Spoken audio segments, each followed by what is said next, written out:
And now, here is Coretta McDonald, Member of Parliament and host of Advancing the Cause.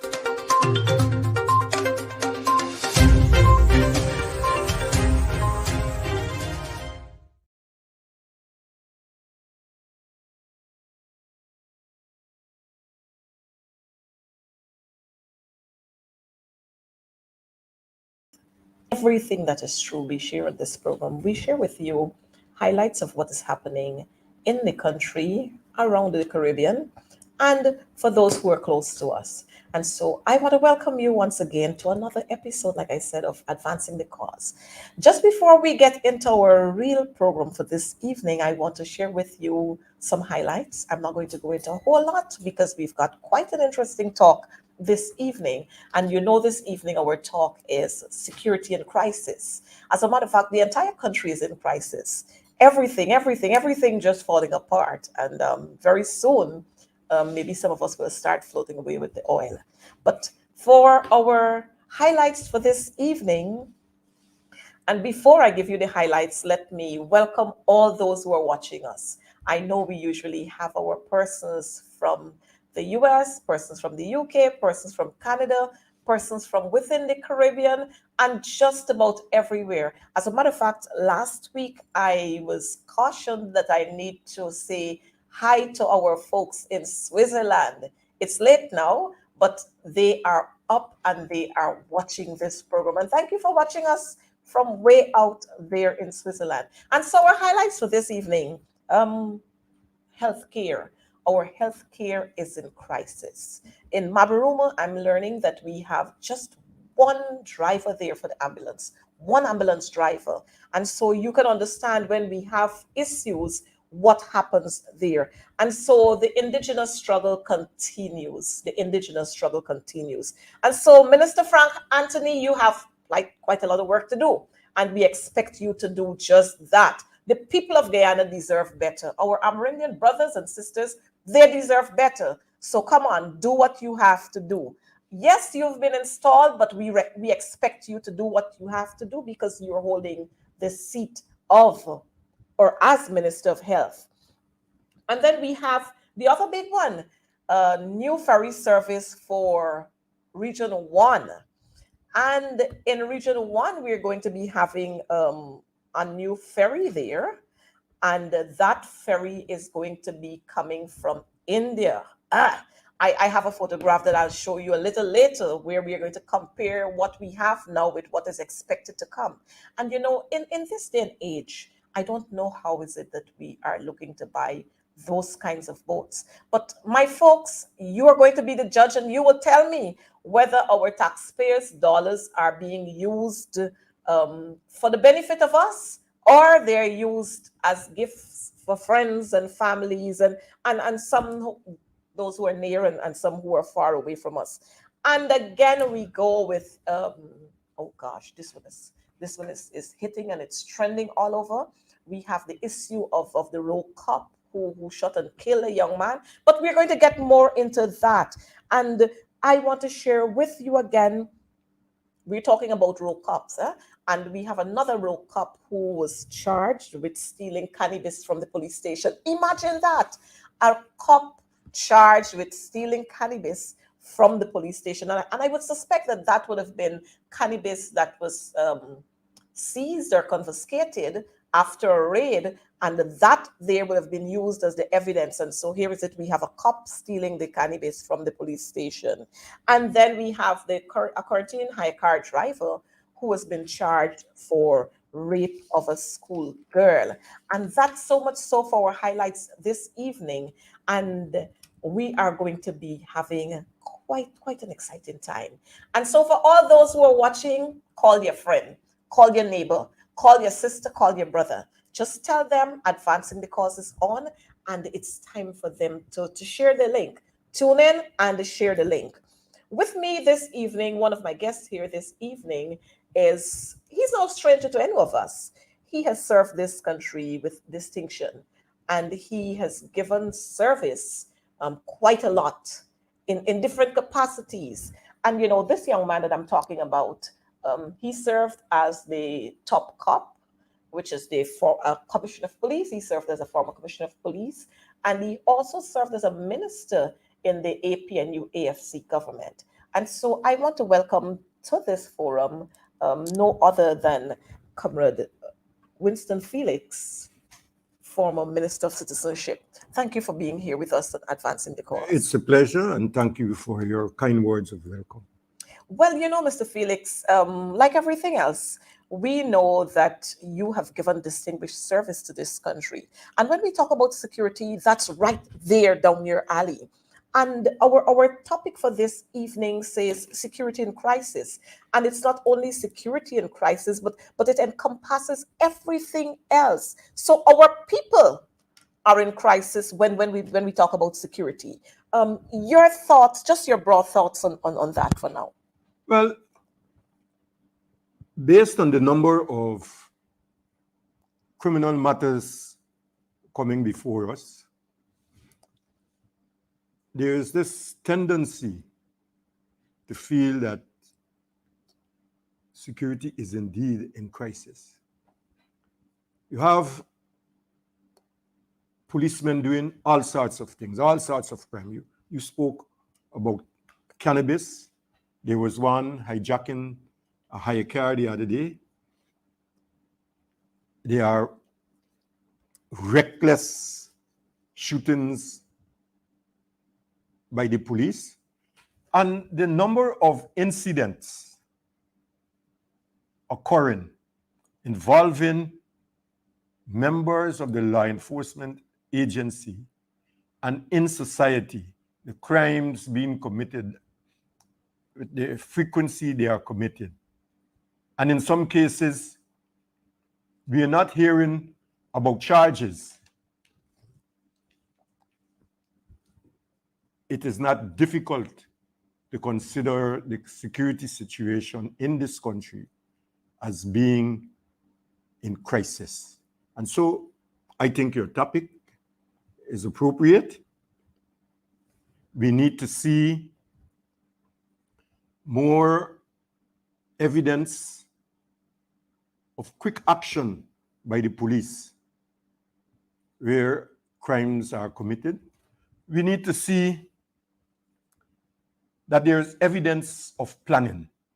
Take, for example, they had a show, I think they call it the Botheration Show. Well, Mr. Felix, just before you go there, I just wanted you to give us a little bit of introduction into your thoughts about the security. We're going to get into that. Okay, well, we're going to get right there. I'll hold back on that. But I just wanted you to share with us very quickly your stint as a policeman and where that would have taken you in terms of ranks. Well, my stint of a policeman started after training. I spent 6 years on the East Coast, East Demerara, performing between the ranks of constables and corporals at police station and then in the registry. In those days, we did foot and bicycle patrols. When we went out on those patrols, we walked with the occurrences. What we call occurrences were those reports made by members of the public which were not immediately responded to. So we went out and responded to them.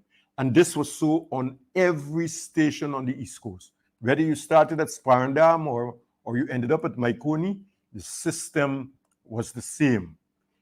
And consequently, in those days, the reports of police in action were few. You may have had more reports of police overaction.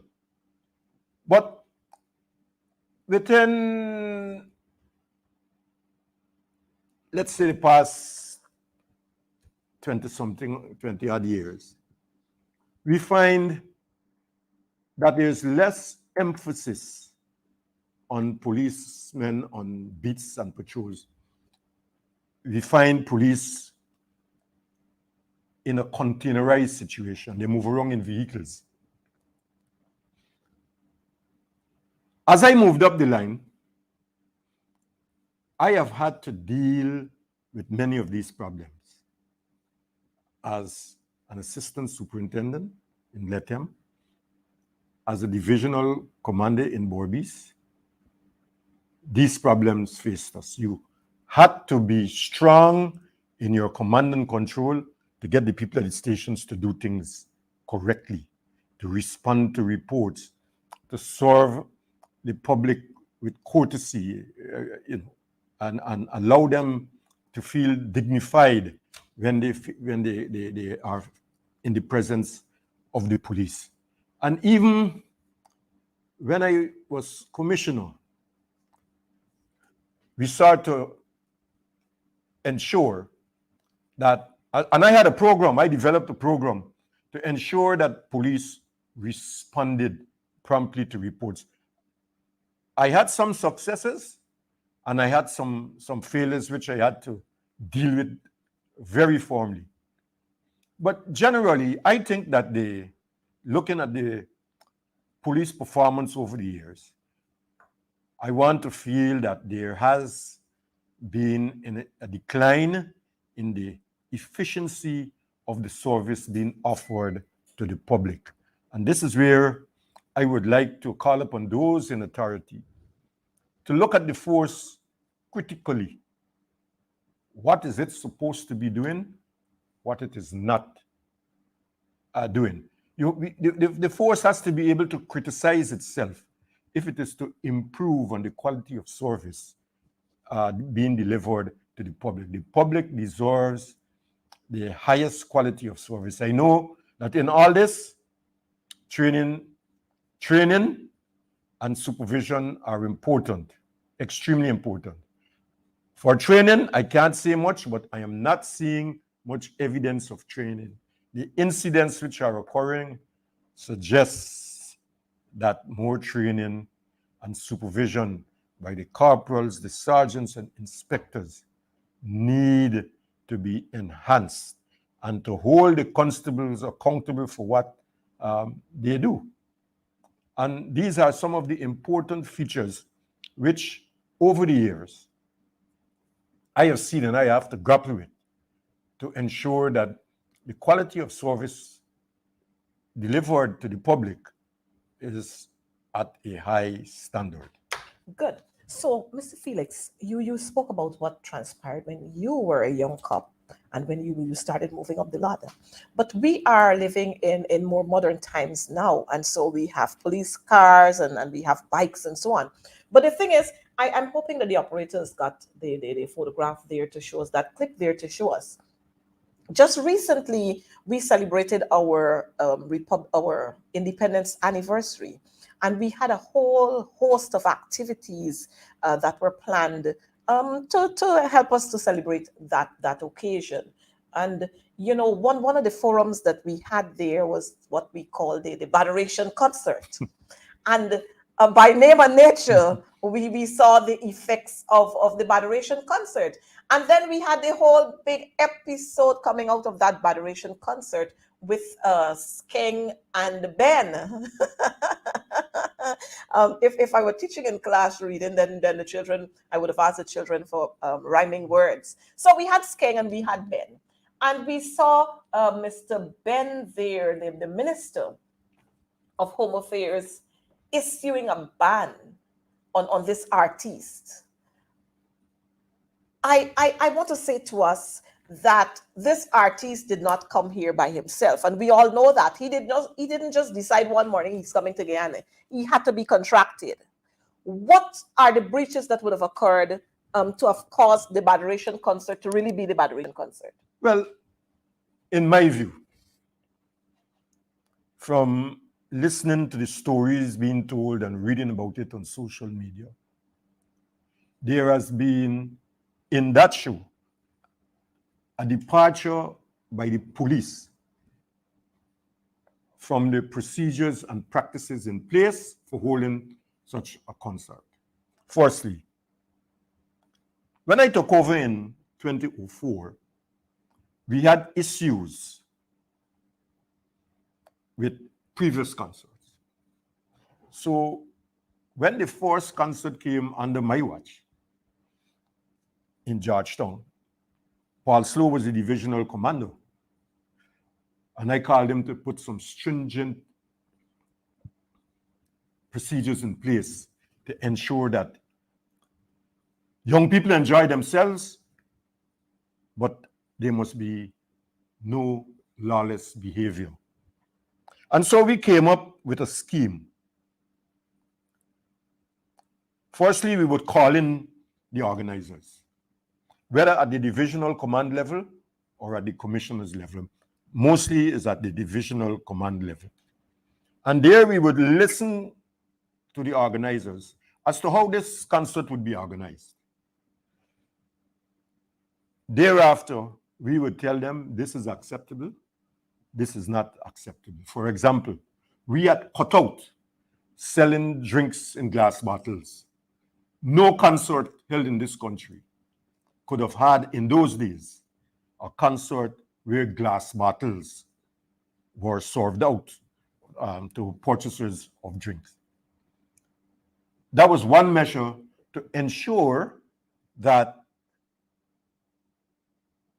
the patrons to those concerts were relatively safe, that a bottle was not used as a missile or a weapon. Then, because of the size of these concerts, we didn't leave it to a station to take it over and ask them in the normal thing to pay for 5 policemen. The force took over from headquarters. So even if it is done in A Division or B, we in Georgetown had the control levers as to what should take place. Because just as how in Georgetown the commander would have interviewed the sponsors, similarly in Borbis or any other area.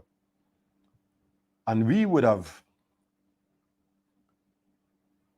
policed that concert from outside, the traffic arrangements. Let's start from there. Ensure that proper traffic arrangements are in place to ensure a smooth flow of traffic, and that everybody can use the road at the same time. Obviously, now and again, you got some bottlenecks, but generally, we try to ensure that there was a smooth flow of traffic. Next, you have the ticket booths outside, which had to be guarded. The entrance, we always ensured that for every concert, there must be identified exits, so that in the event of an emergency, people don't just know about the gate or the entrance from which they came, but they know where they can also escape. And in the program, in the concert itself, we would have had uniformed policemen and others to look after people who come in with weapons. Even if you ban weapons, it is challenging to police it normally, but there are mechanisms that can be put in place to detect weaponry which came in, let's say, through the back door, because we would have said no firearms, no weapons. So some of them would pass through doors and over walls, but we had a measure in place to detect that eventually. We caught some, we didn't catch some. But this lawlessness that took place there showed the absence of proper police planning, execution, and control of the activity. And I trust that if they didn't learn from the past, that this should be the event that should be the example to these policemen today, or these officers of today, for the future. As a matter of fact, I don't want to let tales out to school, but I understand that that was not the advice given, the manner in which that concert was held. I understand that that was not the advice given by very senior people, but I would not go further into that. right? Because of for obvious reasons.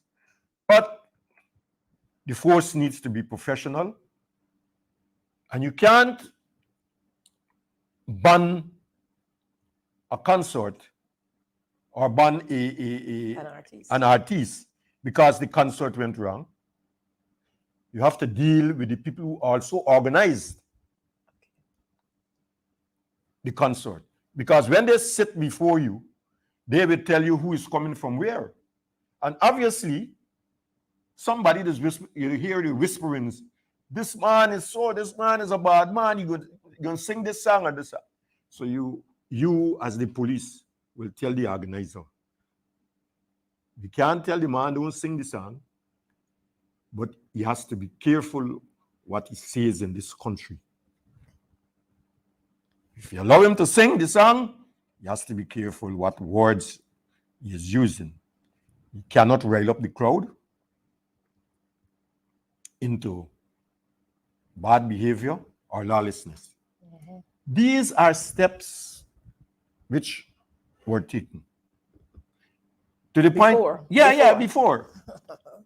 We had something raising up its head in Sophia named Paso Paso. And we dealt with Paso Paso in a jiffy. It moves from Sophia and eventually came to Norton and John Street. We dealt with it there too. And then it went to Linden. And we stamped on it there too. We don't have Paso Paso today because of the effectiveness of our handling of the situation. I don't feel in my own mind and heart that the upper levels of the police force is really conscious of the role they have to play in maintaining peace and good order in this society, to ensuring that traffic runs smoothly and in an organized manner. I don't think they have a full understanding that they are accountable. Nobody else. The Police Act says who is responsible for what. And if they hold fast to what the Police Act, the dictates of the Police Act, then they would be proceeding in the right direction in the performance of their duties.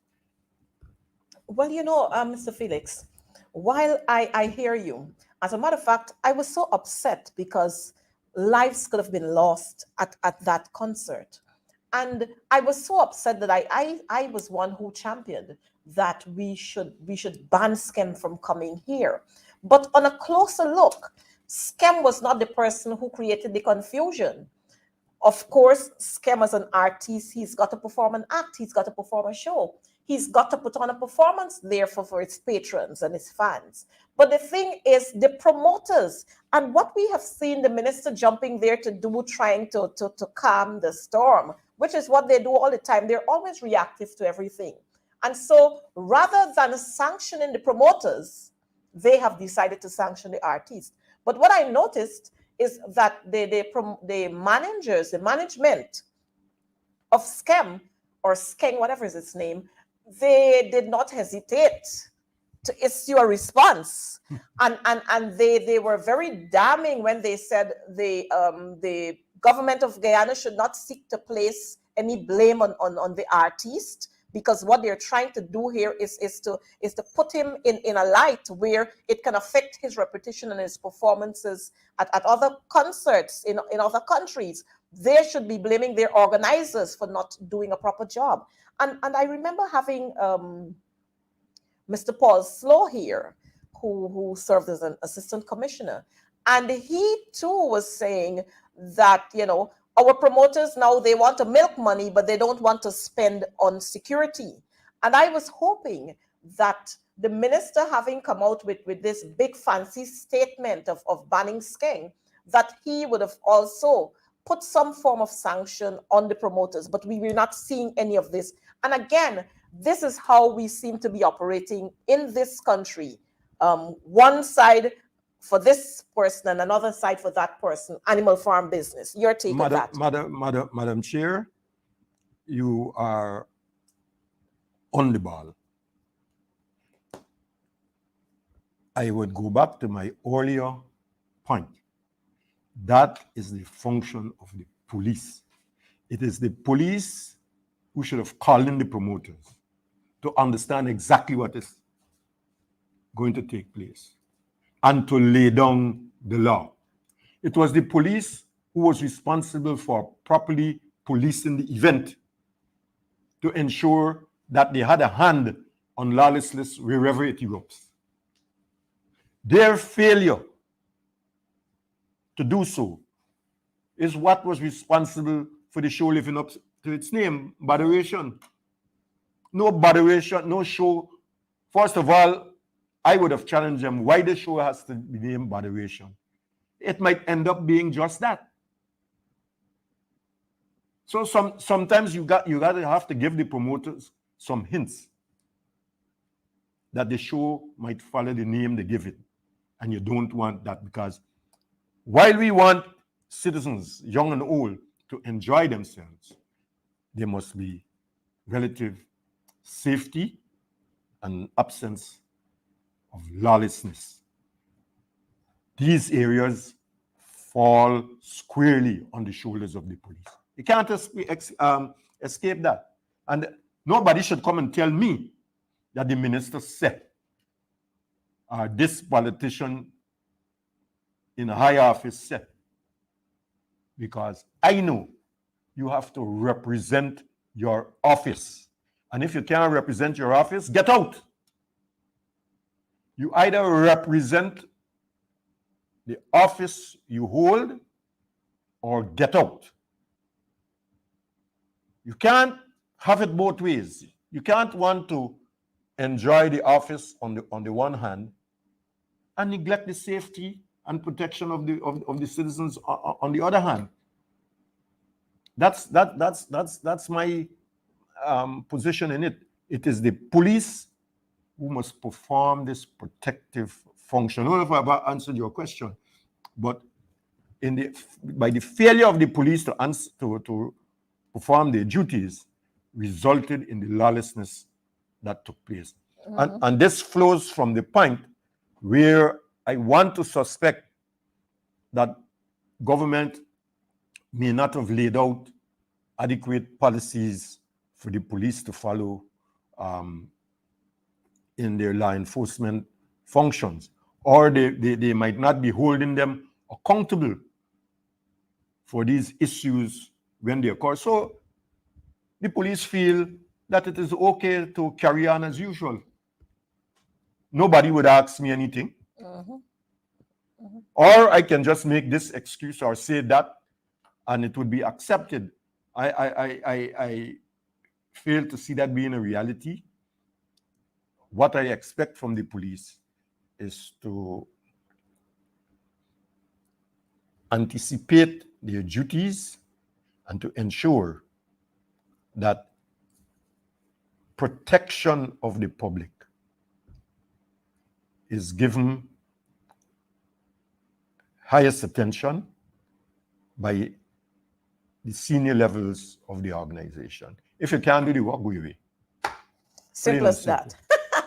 As simple as that. If you can't do the job, then go. And so we want to take, while the operator is going to put that clip up there with the picture, we're going to say good night to some folks, shout out to some folks. Tommy Gibbs, thanks for being here with us. And he's saying that he has a lot of respect for Mr. Felix for his service to the Guyana Police Force. Emily Scott, Joylyn Thompson, Keith Morian, it's so good to always have you here. Marjorie Primo, Waveney Moore, Bernadette Duncan, Cheryl Welch, so many of you, Dion Graves Sandy, and all of you. Good night to you, and thanks for being here with us. And you know, when you look at those two pictures there, Skeng, I'm hoping that I get the name correctly now. Skeng and Ben, they look like family, you know. They look like family. they look like family. But so much for Skeng and Ben and the ban that we have on these RTs. But again, let me take some of my words back.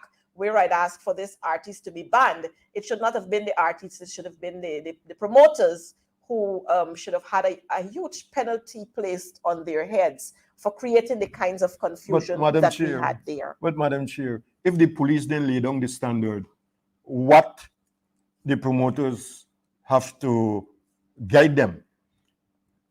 For you to hold the promoters in breach, then there must be some set of standards which the police laid down and which they breached.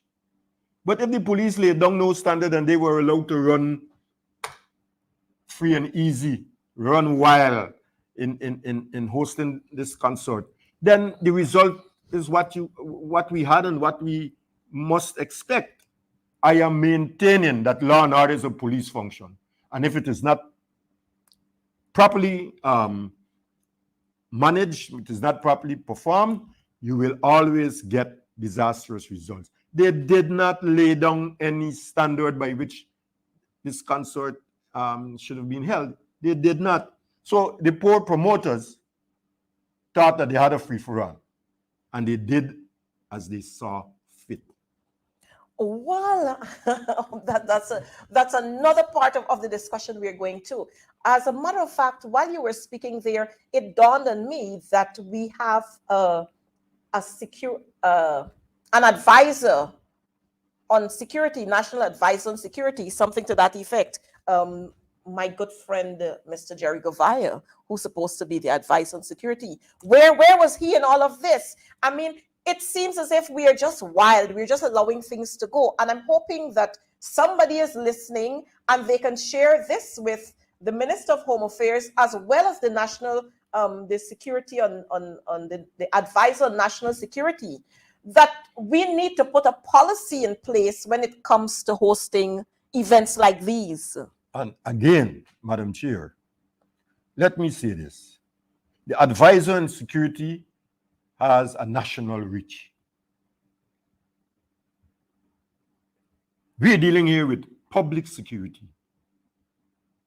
The primary function of maintaining public security lies with the police. Yes, it is always good to get advice from an outside source. As a matter of fact, even before I became commissioner, we had a group of called an Impact Advisory Committee, which were civilians, used to meet with Commissioner Larry Lewis coming down the line, and useful suggestions were made. But again, I will not depart from my theme that the police is responsible. I'm saying so because I know that they have history on their side. Nothing that happens now didn't happen before. And many, particularly the current commissioner,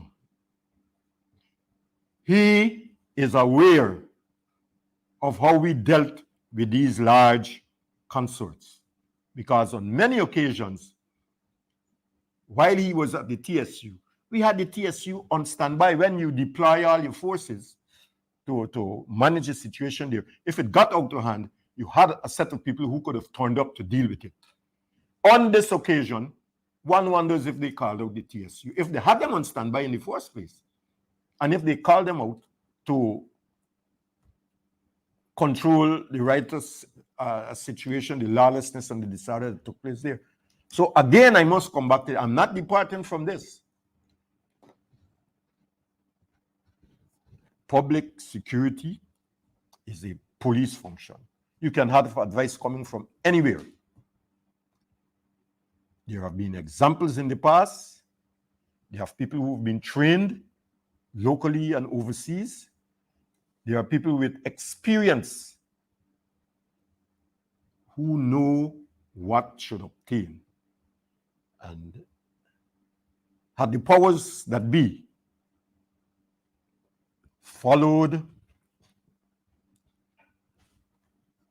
the established pattern to deal with large consorts, and to exercise the command and control over the events that were anticipated to take place. If they failed in that area, you can't ask for a different result. So we're having it real here and out of the mouth of a former commissioner of police who is saying that the blame should squarely be at the feet of the Guyana Police Force. And I so bow to that, sir, because No, the thing is, while we have the promoters there, the Guyana Police Force should have been giving the guidelines. Exactly. The policy, and I'm aware that there was such a policy in place. What has happened to the policy? So that's the question we now have to ask. What has happened to that policy that was in place, which stipulates all the ifs and the buts and dotting the I's and crossing the T's when it comes to events like these? Is it that people just get up there and forget about them? Is it that people just decide that they're going to do what they want to do? What has happened? Why is the Guyana Police Force operating the way it is operating now when these were not the approaches that were used before? But we're going to move from that because we need to offer recommendations to the Guyana Police Force, to the Commissioner of Police acting and his ranks. We need to offer solutions. In this day and age, we have concerts. When you go to Carnival, as a matter of fact, in Trinidad, like you said earlier, we don't have glass bottles, glasses, anything that can be used as a weapon. And so that's one of the recommendations we have to push now, that at any event, any big event, we have plastic bottles, plastic glasses, and persons' drinks are being poured into plastic glasses. The other recommendation is that we've come a far way, and we should be using scanners now to allow people to enter these forums. What has happened to those kinds of things? It is good that you raised the scanner. The scanner was another means they had just come in, and we didn't have our own, but we borrowed. We borrowed scanners. Some private security firms had scanners. In terms of recommendations because I can make several recommendations, but if we go to stick to the failures of this consort, my first recommendation is that we must go back to the situation where we exercise control in the first instance by calling in the proprietors, listen to the conduct of or the proposed conduct of the event. I have a particular view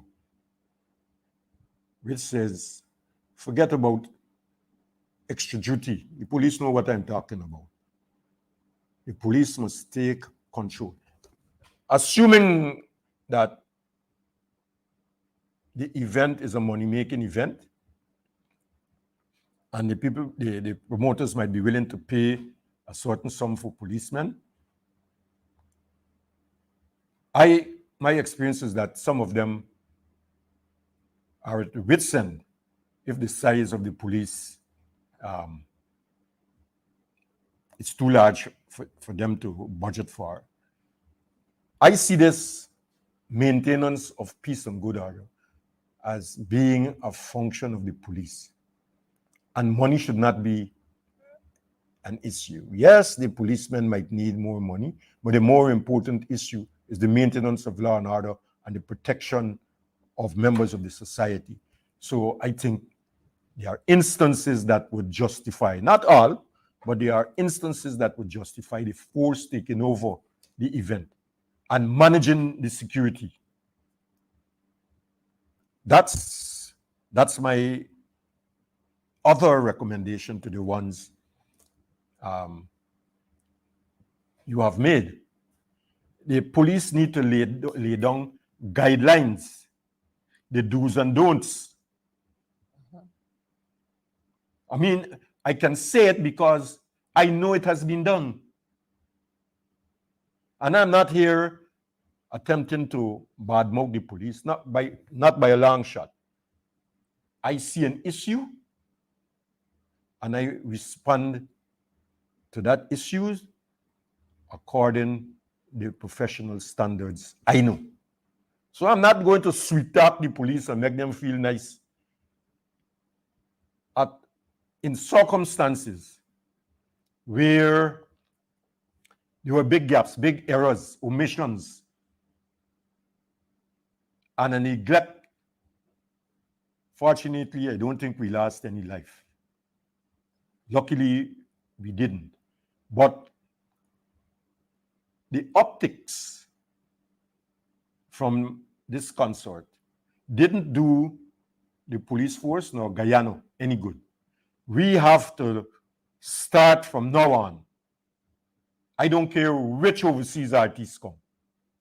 We have to start from now on to ensure that we can manage these large concerts in a way that is orderly, that is free of big-time lawlessness, and that everybody allows everyone to enjoy themselves.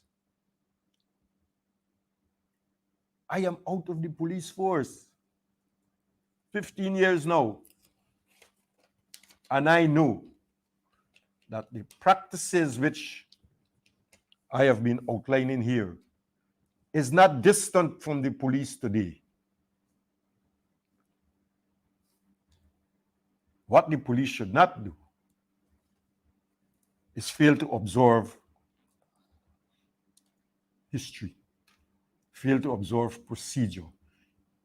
They are there, and we should ensure that, as far as possible, that we do not depart. Otherwise, we will be tarnishing the image of the organization and the image of the country. We always got lawlessness when we got these consorts. Other smaller Caribbean territories have them, and they don't have that result. We must guard our image through efficient performance of our duties. That's all I want to tell the police. You fail this time, don't fail the next time. If you make a mistake now, you got to be a fool to commit it again. So we're saying that we have failed this time, and we need to agree with that. We need to agree to that. And yes, Roxanne Jacobs and Imelda and Lynette, thank you for being here with us. Thank you for your comments too. We have failed this time, but we're not going to allow that to happen again. The other thing is, we have seen as a result, and I don't want to blame the Botheration concert, but we have seen lawlessness again showing its ugly head when it comes to the operation of the members of the Guyana Police Force. We have seen about, I think it's just over a week ago, policemen, the brutal murder of young Bacchus from Haslington on the east coast of Demerara. I think he's just about 22 or 23 years old. And the police have given varying stories of how this entire episode unfolded and this young man losing his life. But we have seen coming forward footages from cameras all around telling a totally different story from what the police have said to us. How do we do it? How do we deal with this? Here is a mother who lost her son. Here is a young 3-year-old boy who has lost his father. As a matter of fact, from reports we have gotten, it says that the baby's mother and the baby came in just the same morning to surprise the father. After not, the father would have seen him when he was a baby, and that was 3 years ago. And later the afternoon, he's dead. I want to start from the top to examine two things and two issues in the police force: training, discipline, and if I may add a third, supervision. The firearms training. Let me start from when I did final training. You know, a constable on joining the force spends 2 years at the police station, and then after 2 years, he comes back in for final training. I could recall clearly during final training, we had to recite Force Order 33 of 69 in the which sets out when you may fire. Before I left the force 15 years ago, I could have rattled it off. And I want to lay this foundation. A policeman should not fire or should not discharge his firearm unless he is attacked or somebody he's placed to protect is attacked, or there is a serious crime like murder, robbery, rape, and then it is said he should only fire after due warning, if that is possible, because some matters require immediate action, may not have the chance to give a warning, but where possible, a warning should be given. As I understand it, the policeman's firearm is a shield, should be treated as a proverbial shield, not as a proverbial sword. The policeman armed with a firearm is for defensive purposes. Now, tell me, in the Baka shooting, regardless of what the policeman said, whether the action of the policeman was defensive. If the policeman wants to contend that this man was armed, what did he do with the firearm? When he was shot, the immediate reaction, a gun fires, is to shoot back. What did this man do with the firearm? Did he throw it away? If so, then some searches should have been done, because somebody should see that this firearm is being disposed of, and to cordon the area and search to recover whatever weapon it might have been. Failure to do that suggests that there are several holes in the story told by the police. My second observation of that matter is that at the command level of the division, there was a failure to exercise command. My experiences, and don't talk to me about shooting. I've dealt with several shootings. Several shootings. You won't like to hear some of them. And I'm saying without any fear of contradiction that the moment a commander hears about a shooting in his division, he has that responsibility to exercise command over the policeman in the first instance who did the shooting. If he cannot go himself, he ought to dispatch a senior and experienced officer under his command to take control of the policeman, the scene, the injured person. Especially if it's not a rank from your division. Whether it is, once there's a shooting, once the shooting, not the individual can come from anywhere, the policeman. Once that shooting occurs in your division, you have to take control of it immediately. Otherwise, it gets out of control. But let me just stop you a little bit, Mr. Felix. The thing is, I've never been in the police force, but we're hearing that this was a sting operation. Now, if you're having a sting operation, I am almost certain that senior ranks ought to have known about this. At that end, which is special branch, because I'm learning that the young man is from special branch, and at the other end, we're in the division. But from what we are getting is, it seems as if senior officers were not aware of what was happening. Therefore, it can be a sting operation. It cannot be a sting operation is highly controlled. Highly controlled. You don't know, very many people don't know about it. but the senior administrators in the force in the division would know about it. Good. There are instances where headquarters might spring a sting operation in a division and you hardly know until it is finished. But in this case, there was no sting operation. There was an individual who did his own thing and didn't know how to extricate himself from the danger in which he put himself. He did not know how to handle that situation. I don't know what the police action was, but I would have thought that as the information got to the command level, they ought to have taken control. And I don't, if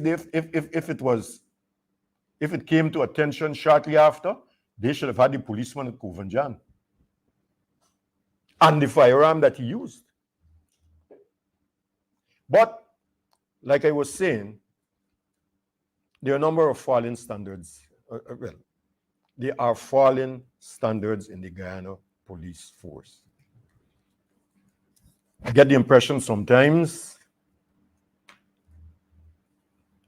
that some of the junior and some senior ranks are just adrift in what they are doing. It's unfortunate, but you see it.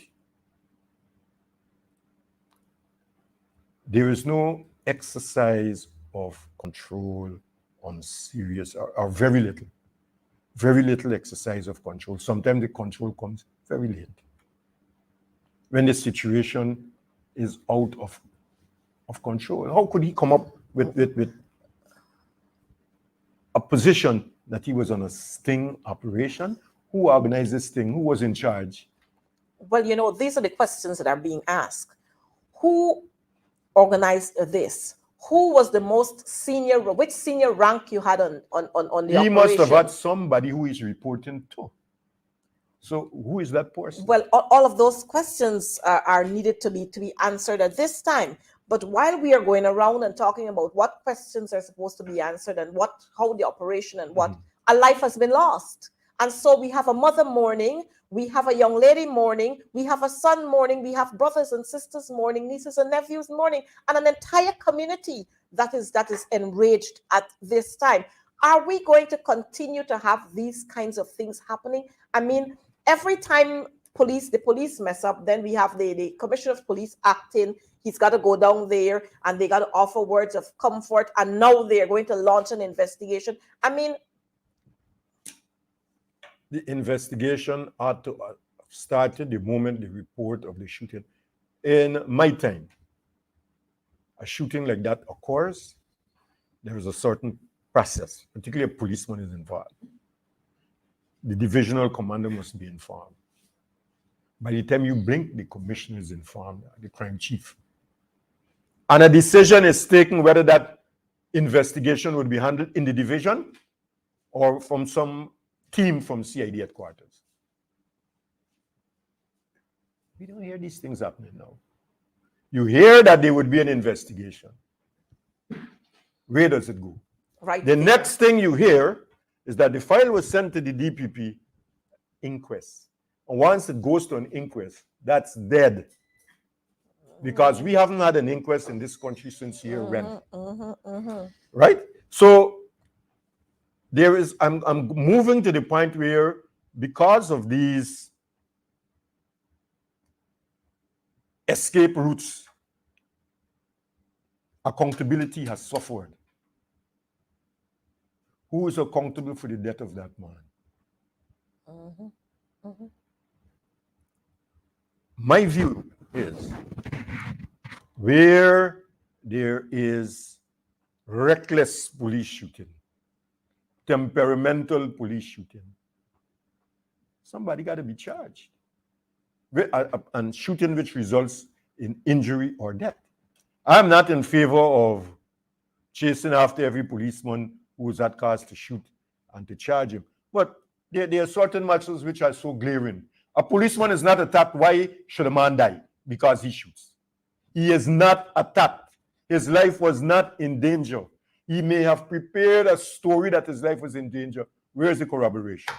Where are the witnesses? The police forget these days that their cell phones and that their actions most likely are recorded a minute or two after, sometimes at the same time. At the same time. So you can't come up with fictitious stories. Gone are the days for Nancy's story. Nancy's story. We don't get them now. You can't come up with these stories to excuse yourself from wrongful conduct. You have to be correct in your response to any violent situation because you have the training, you have the power, you have the firearm. And the public expects that the police would use the firearms issued to them appropriately and in appropriate circumstances and not cause innocent citizens, young men, to be killed by the persons from an organization that is responsible for protection of life and property. Just to protect and serve. And you know, what is most disgusting is the fact that the reports we're getting is that this young man, I think he received 6 shots, 6 bullets, 5 to his back. So I am, you know, the layman on the street is trying to figure out how is it that a man fires at you and then he ends up with all of these bullet wounds in his back and I think one to his chest. How did this happen? The story does not hold water. Thank you. My training says that firing should cease the moment the objective is achieved. So if you are attacked and you fire the 4th shot, the aggressor falls, you're supposed to stop shooting. To fire 6 shots tells me something else, which I want to restrain my tongue. Yes, and I do agree with you. Right? But I anxiously await the results of this matter, particularly in regard to the decision or the advice given by the DPP. But you know what, Mr. Felix, as we go through this conversation, I'm now it's now dawning on me that the Guyana police force seem not to want to be able to get evidence and to pull perpetrators in. We're hearing this story that this young man wanted to sell a gun. Now, when you kill this young man, it means that you're killing all your evidence. You can't have a breakthrough. Now, since this young man wanted to sell this gun to you, why, if you had to fire 1 shot or 2 shots, why couldn't you aim lower so that you'll be able to hold this young man and you can get additional information to say who's the gang leader, who bringing the guns, how did you get this gun? But when you kill the young man, you kill everything. Is that the way the Guyana police force is now being trained, or members are being now trained to operate? Let us go back to Nancy's story.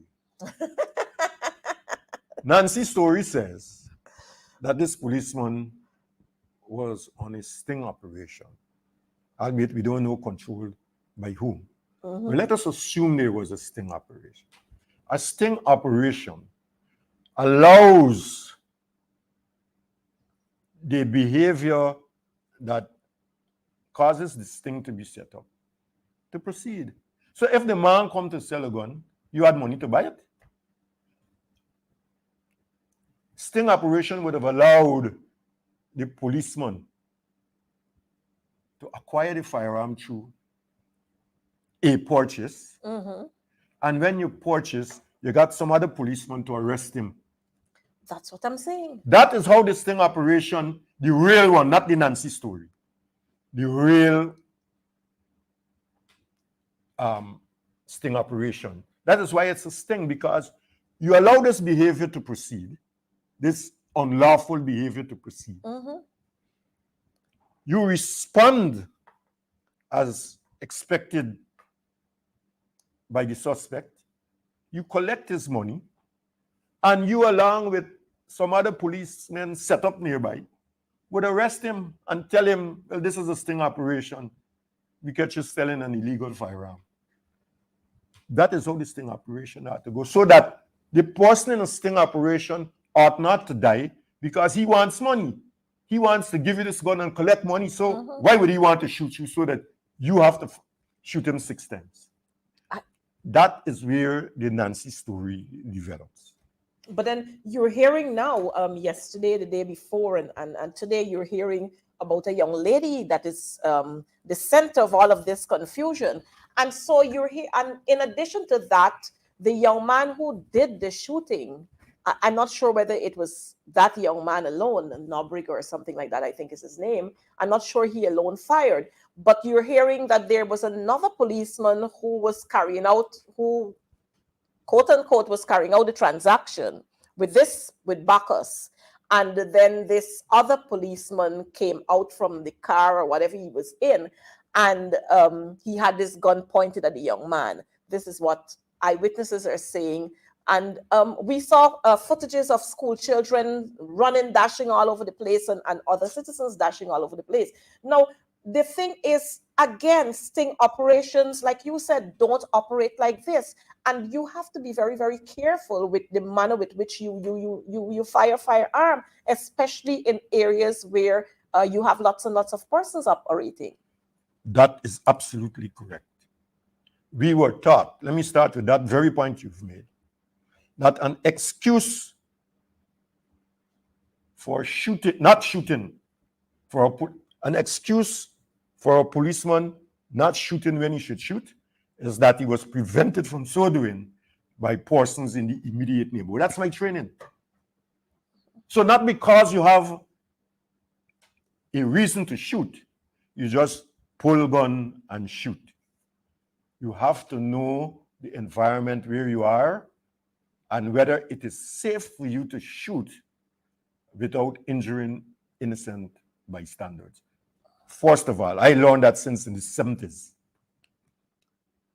My second position is sting operations are highly structured. Highly structured.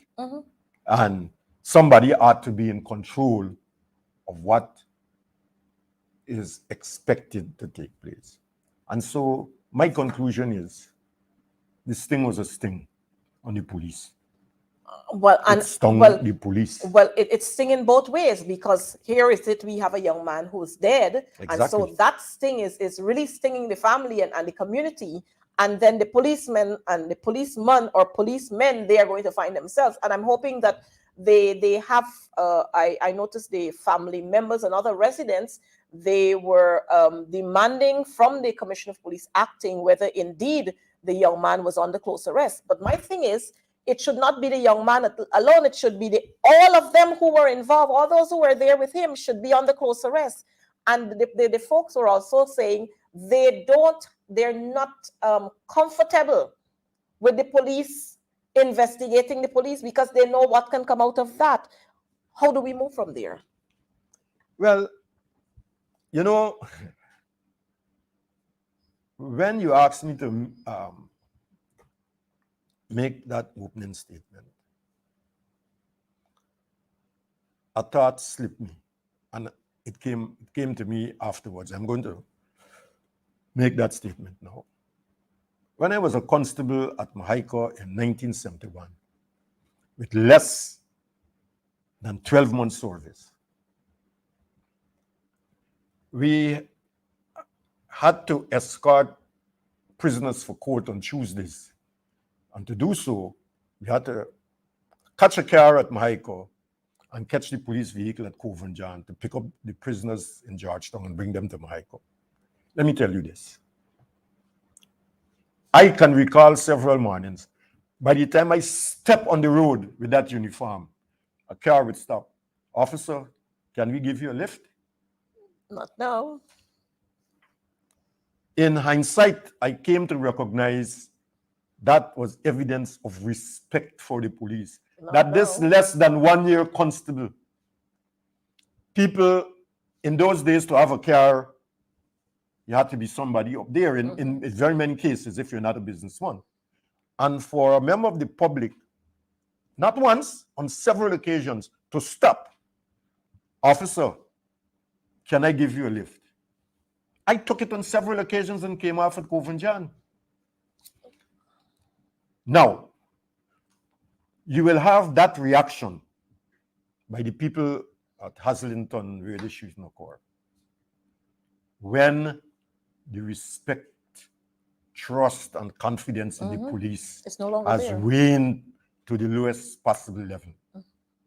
For the police to perform their duties with public support, they have to get the public trust, and they must conduct themselves to earn a public trust. People don't trust you, just a sec. People don't trust you because you name police. People trust you because of how they see you, projecting your image to them. Then you get that respect. But if, as we see it now, hundreds of people, well, don't let me exaggerate it, a number of young men have been shot and killed by police over the years. And we have hardly had any accountability before the courts. That's true. Right? So now, in issues like this one, the commissioner can paint himself in gold and run up there. The people will always say, we don't trust the police because we don't think anything coming out from this. And that is why I said earlier, I am anxiously awaiting the completion of the investigation, the submission of the file to the DPP, and the DPP's findings. This is, when I was, this is a bad matter. This is a matter which has touched hearts like some others. That a young 22-year-old man who might be as a father or something like that, right? Young father. Has gone, and his child would be left without his support, his love, his guidance. Apart from that, here is a child who would grow up hating the police because the police killed my father. Exactly. And so this is what happens this is what is happening in our society. We can go way back to Shaka Blair in Buxton. We can talk about Johann C. Douglas. We can talk about the 3 young men who were shot where we have DSL there now, and so many other young men who were killed in this country, and up to a day like today, their families cannot bring closure to those issues because nothing has happened. And you know, it's strange. And I must say this. Between 2015, May of 2015 and 2020, August 2020, there was a Guyana police force that citizens of this country had begun to start loving, and they were having relationships with them. Citizens were ready to embrace the police force, to embrace the policemen, to bring out people. I don't know if you remember when persons from Buxton were bringing criminals who were taking refuge into Buxton, they were bringing them out because they had developed that kind of trust again in the Guyana police force. Just after August 2020, the Guyana police force, like many persons are saying, they have made a 360 degrees turn, and we are seeing, I really don't want to use the words to describe them because it's not the entire force, but we are seeing right now how some of those ranks, they were only waiting maybe for a field day to start operating again. Well, I don't know if some of those ranks are those in the background, but I can recall events in line with what you have just described. And I just want to say this in line with what you were saying, that what occurred in those days was evidence of trust in the police. The government should be setting up or be issuing policies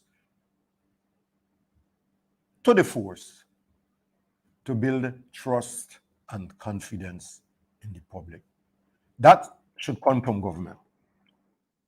What I am hearing suggests that government or elements in the government, not the whole government, elements in government like to handpick and cherry pick matters to deal with and to direct the police how to deal with it. Now, as a retired commissioner, sitting in the seat of the commissioner, nobody tells me how to do the work of the commissioner. If I can't do it, I can't. Whether you're acting or not, nobody tells you how to do your job. Nobody. My rule is to tell the government what has happened and how I would proceed with it. Government can in turn say, well, this is our policy in this matter. I have to respect that because the commissioner's role is to implement government policy. But the commissioner has his work cut out, which nobody should interfere with. But I am not so sure that he who sits in the seat of the commissioner is independent in what he is doing, is independent in the performance of his duties. Probably, he likes it that way. All right. That's another conversation we're going to get into. But I think we have the other guest there that I would want to bring quickly in while we're going to close off on this one, Mr. Felix. Again, security is in crisis. This entire country is in crisis. And I think what we might have to do as citizens of this country is to probably ask and make these strong demands that we have some of the strong commissioner of police who serve the Guyana Police Force, like you and other assistant commissioners and crime chiefs and so on, to come out and offer the kind of help to the Guyana Police Force. And it leads me to wonder, at what stage do we allow police ranks to carry weapon? As soon as they join the force, after 6 months of training, after a year, how long do we have policemen carry weapons? Because one of the things I've noticed is that we have quite a lot of young men in the police force, and you see them having their firearms on them and in manner that is dangerous to the public. So I'm wondering whether there's no training or I don't know. From what I know, and I'm, again, 15 years out of the police force and going into 16. So I'm like a historian, right? I don't know what is happening now, but I can speak about the year 2006 and before. A person on joining the force, as part of his initial training, will be trained to use firearms in the force, and then before they pass out, they would have had to go to Temeri ranges to prove, to show their proficiency in the use of those firearms. Along the years, every year, there is supposed to be training or retraining in the use of the firearm. I do not know, madam, if those systems are still in place. But for every year, there ought to be an upgrade in the training of the revolver, the rifle, the submachine gun, whatever. If that is happening, good. But somewhere along the line, a little bird is whistling at me to say, it's dead. After they finish the initial training, the upgraded training, developmental training in the use of firearm is now a dead issue. Some people may not have been retrained in the past 5 years.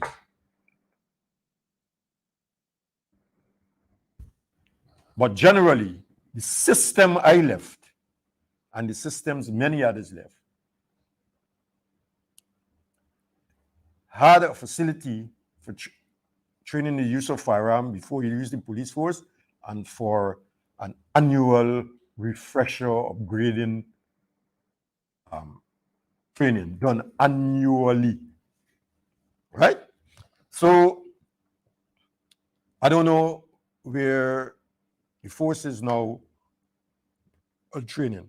But once training is neglected, you will have faulty shooting, irrational, more of it. And more of it will happen. Nobody is going back to the Forsada 33 of 69, which identifies the various circumstances under which a policeman armed with a firearm may fire, not must fire, may fire. May fire. May fire. And those words need to be stressed when you're training policemen. It's not that you must shoot because you have a gun or because a situation occurs. It is sometimes a split second thing. And in some circumstances, I'm sorry for some policemen because of how the issues develop in front of them and they had to use the firearm, somebody died, etc., etc. So the system is there. There ought to be training. And more training. And more training. And more training. All the time. But I don't know where that is now. I can't comment on it. The other issue you raised was about, you raised a second issue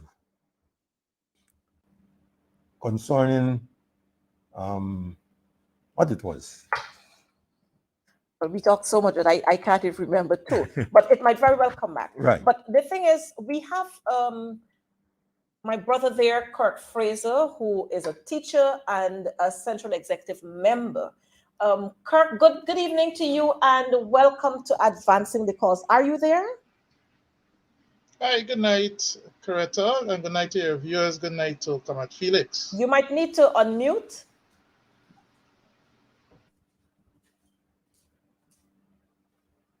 And so while we're going to have Kirk coming in, we have the issue of all of these. Yes, we have Kirk right there. Kirk, good evening to you, and thanks for being here with us on Advancing the Cause. We're talking here about security in a crisis, and we just dealt with the whole issue of the police and the shooting and so on. But the thing is now, we have seen some of this playing out in our school system. And as a teacher,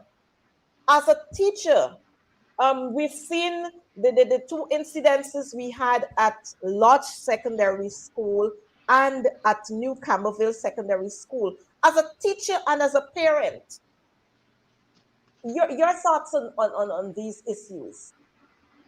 Coretta, I would like your viewers to know that deviant behavior has a root cause.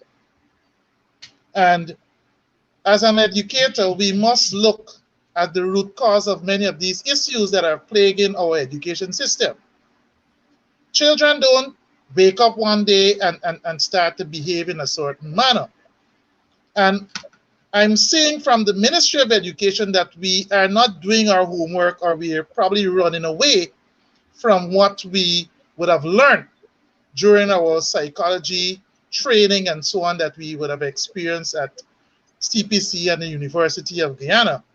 Children demonstrate this behavior as a result of psychosocial conditions that they are experiencing. And as a result of that, we have to look at that and deal with it based on those cases or those issues or those psychosocial conditions under which these children are born and they're raised before we could address the issue. There is no stopgap measure that we can put in place to deal with this situation unless we look at it from a rational perspective. And what I'm seeing happening is that we use a whole lot of stopgap measure instead of looking at the issue in its entirety and dealing with it based on its merit. Well, I appreciate that. But we have seen, Kirk, the involvement of quite a lot of stakeholders, the Guyana Police Force, the Ministry of Education, its Welfare Department. We have seen parents coming on board. We've also seen searches and so on at some of these schools and what was found. But the thing is, like you said, these behaviors don't just happen like that.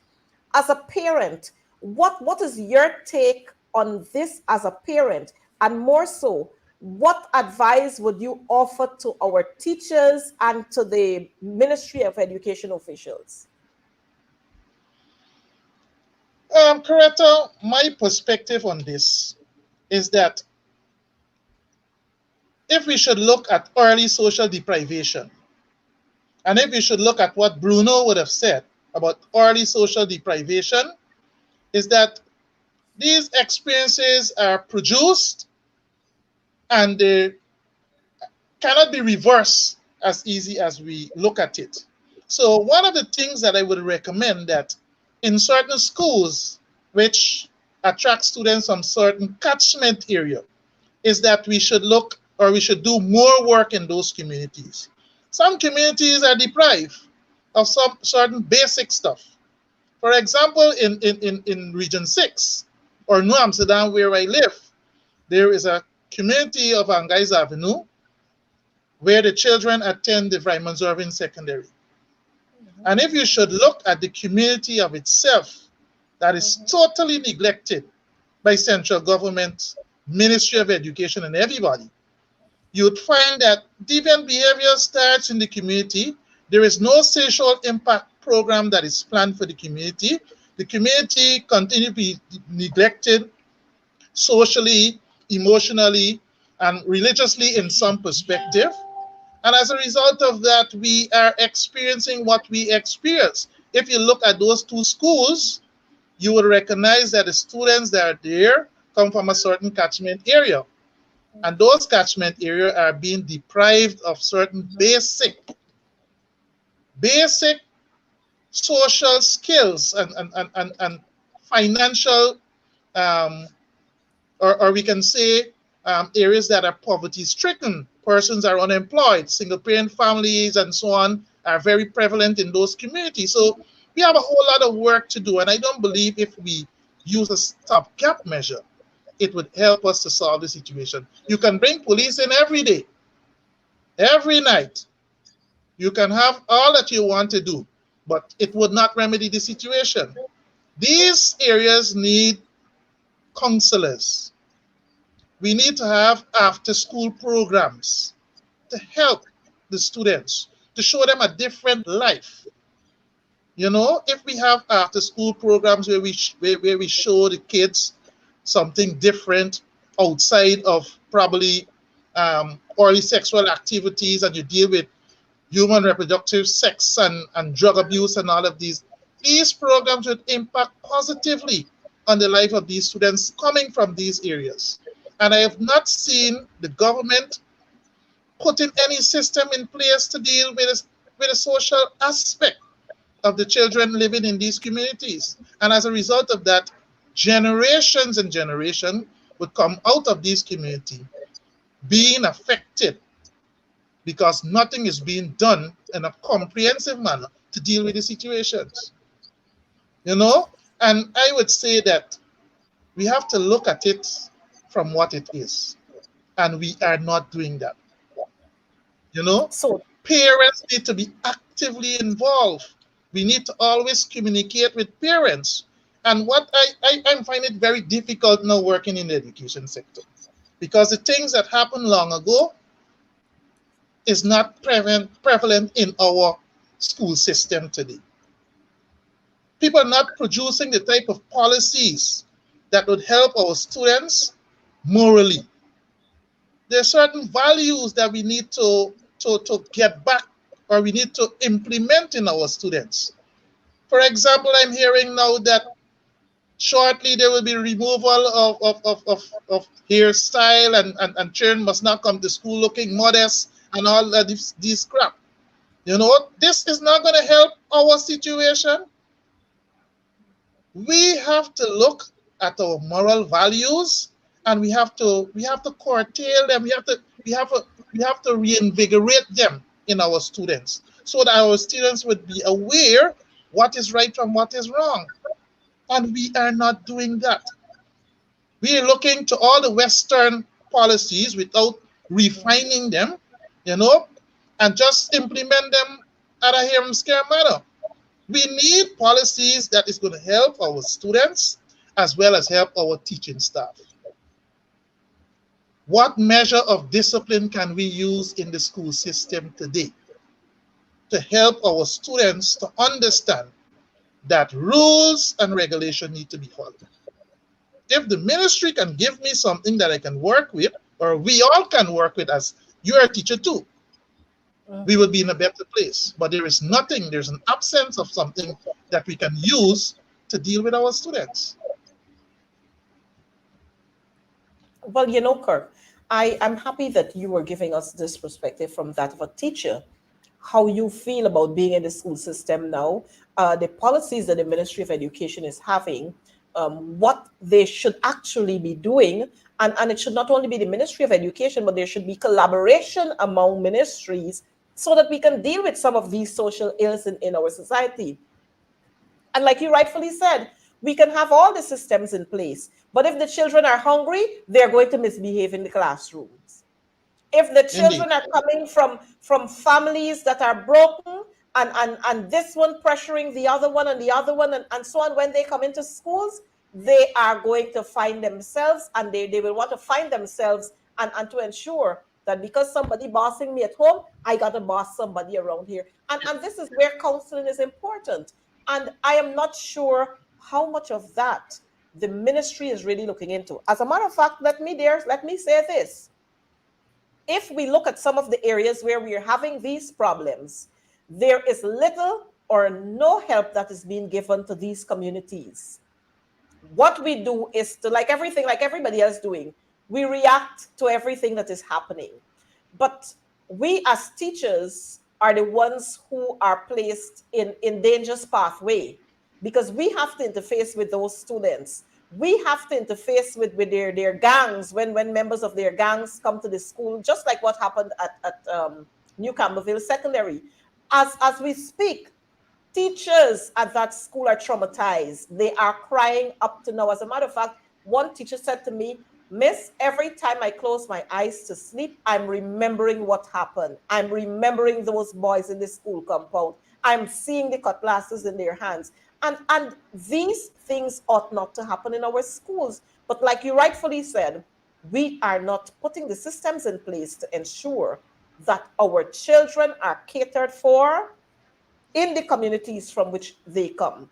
Mr. Felix, we still have you here.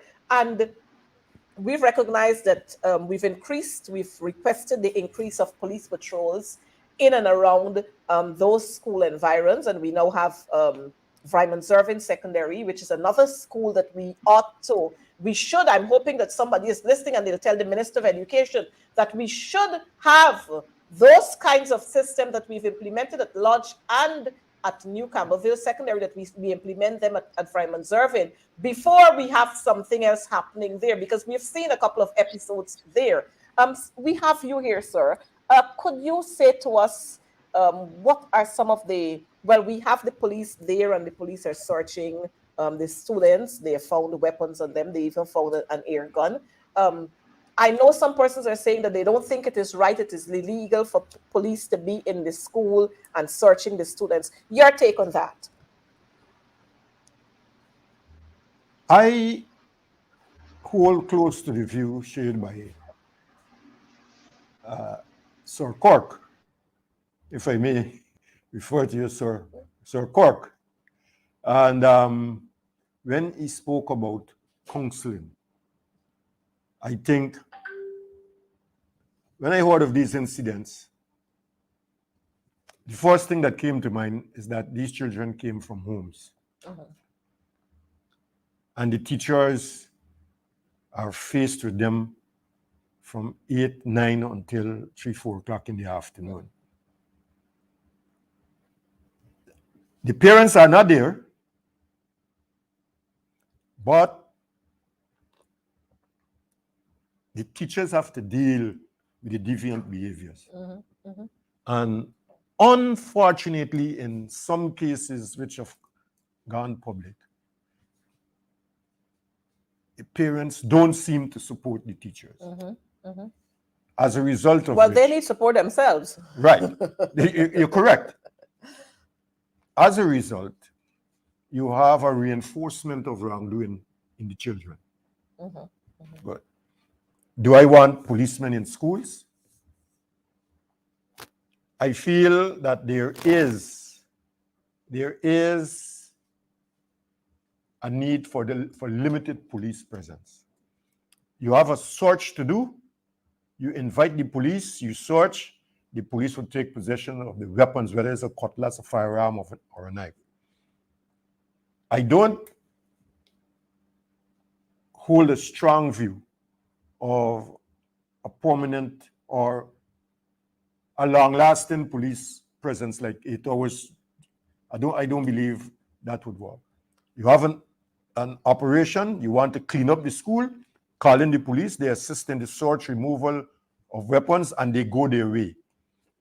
Leave the students to interact with teachers. I think in many instances it might be, even though they're exposed to policemen, but in schools, I think they should be more exposed to teachers and person of like image who can talk to them and assist in molding the characters.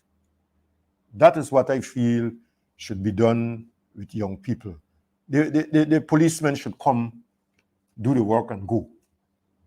And leave the molding of children to teachers and those of like mind. All right. Before we go, I want to say good night to Rosie Jeff and Melissa April and Tiffon Marshall and Vanessa Thomas and Mr. Lee Wickham. Good night to you and thanks for your comments. And yes, we share your view too. And we do admit that under the David Granger-led administration, there was safety and protection and peace in this country. And so we have to have the return of the APNU AFC in order to bring back dignity into this country and peace and the service we need from the policemen. But I know that when we're having a good time, time always runs out on you when you're having a good time, when the program is good. But Kirk, we're going to take your closing remarks and then we'll have Mr. Felix's closing remarks before we put a wrap up on this program.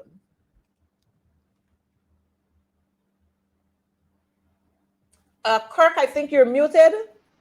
Yes, in my closing remark, I would like to see the government of Guyana working, and the Ministry of Education working in collaboration with the Guyana Teachers Union, that we could come up with plausible policies. And you know, these policies is one, Guyana Teachers Union would have the experience in what goes on in the everyday school life, you know? So the GTU, along with the ministry, can come up with some of the best policies. I don't think policies should be made in isolation without consulting the people who are actively involved.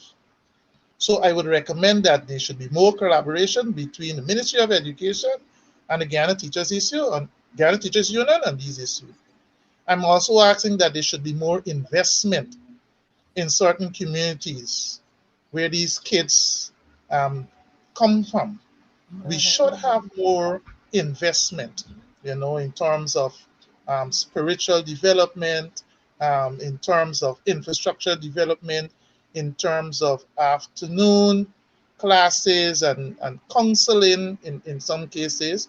And if we can have sessions where we interact between the parents and the child so we know exactly what is taking place at home. I would also recommend, I see the Ministry of Education have made a decision where they're going to give grade 6 students breakfast. I'm saying in these troubled communities or these schools that deviant behaviors are prevalent, I think that in the morning the students should receive breakfast as well as lunch, you know, help them in terms of their nutrition, you know, so that they can think, because the brain cannot function if it is not properly nurtured.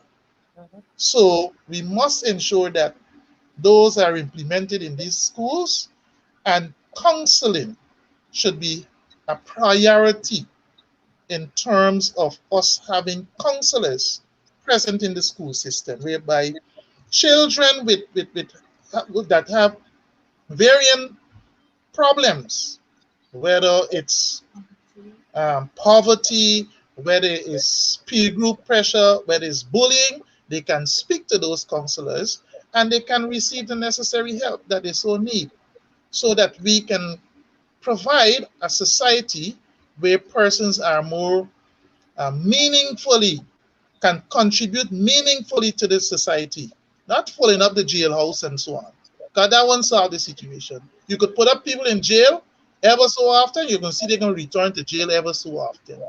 So we need to look at impact programs that is going to impact positively on the life of the.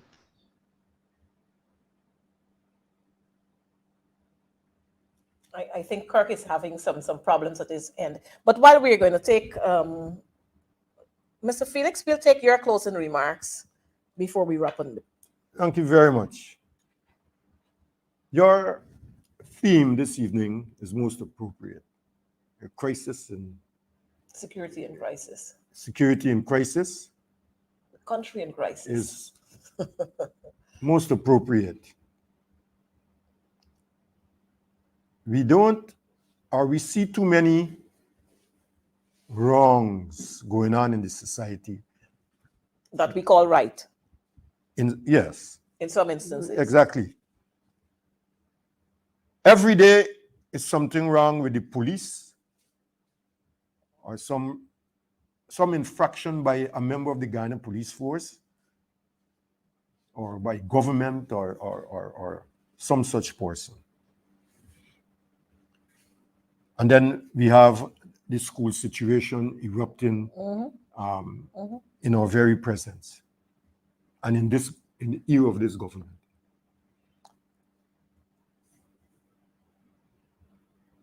My thing is that good or bad starts from the top. Yes. An old friend that I had said, fish that's rotten from the end.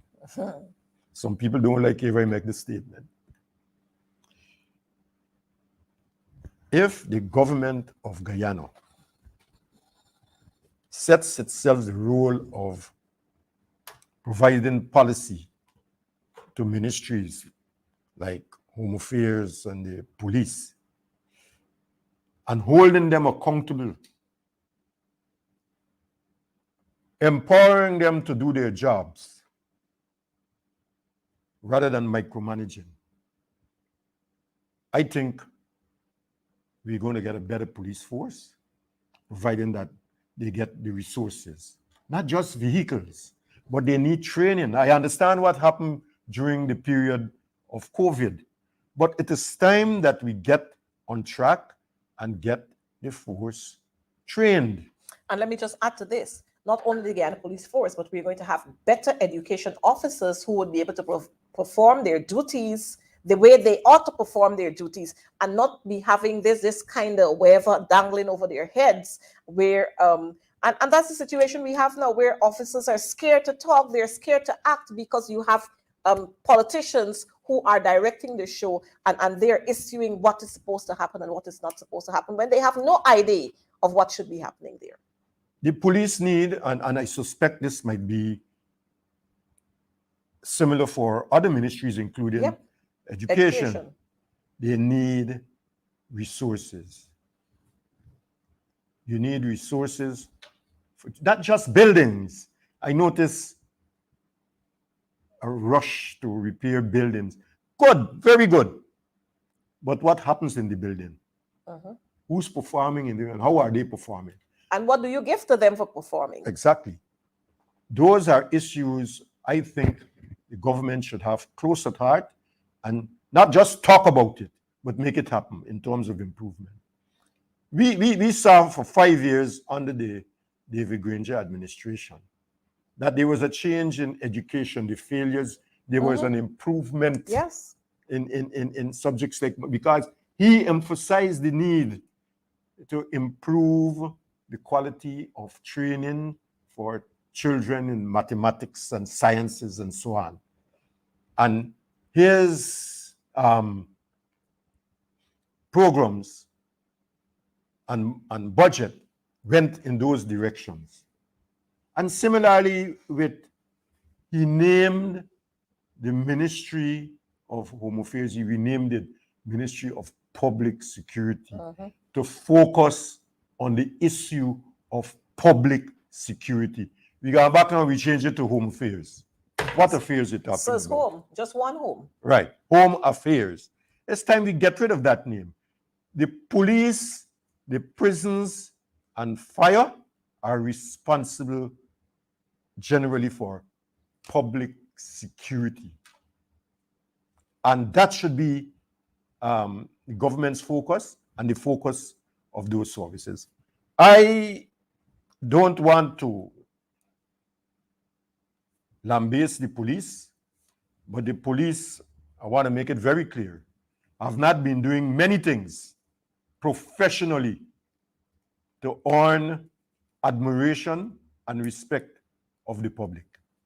Though I understand why, I think that if the leaders stop thinking about themselves, stop thinking about promotion, and become professionally oriented, if they fail to do that, the police force will sink. Like I said, fish does rotten from your head. And let's watch the police force under the current heads. All right. Thank you, Mr. Felix, and thank you, Mr. Fraser, for being here with us. I know we'll have to continue this conversation another time, but this is all the time we have here now on advancing the cause. Before we close, I want to give shout out to Mrs. Tiffany Harvey, the Assistant Chief Education Officer, Secondary, and her entire team who have come on board to work with the Lodge Secondary and the Camberville Secondary School, New Camberville Secondary School, and the programs that they've been implementing there, so that we can have a smooth turnover of those schools, and the images of those schools can be transformed. Thank you for doing what you've been doing, my colleagues. And I want to say to you that the Guyana Teachers Union will continue to give the support that we ought to give. Again, we want to ask our parents to know who your children's friends are. Know where your child or your children are. Check their bags to see what they're having in their bags. And to everyone else, be that mother, father, or uncle figure for the children, our children of today. I know that we've implemented all sorts of things, and we're looking to the Western Hemisphere, and we're talking about, oh, I didn't leave anybody to look after my child business or mind my child business. But we're going to have to get back to those days where we allow the community or communities to raise our children, lest we find ourselves in problems. And to the Guyana Police Force and the officers there at the helm, I want to say to you, do your jobs in a professional manner, and the public, the citizens of this country, they're going to love you. They would want to work with you. But if we have rogue policemen in the police force and we're sheltering them, then you're not going to gain the trust of the people of this country. That's all for now on advancing the cause. Do stay safe, take care, and we'll see you again next Wednesday at the same time. May God continue to bless all of us. Good night.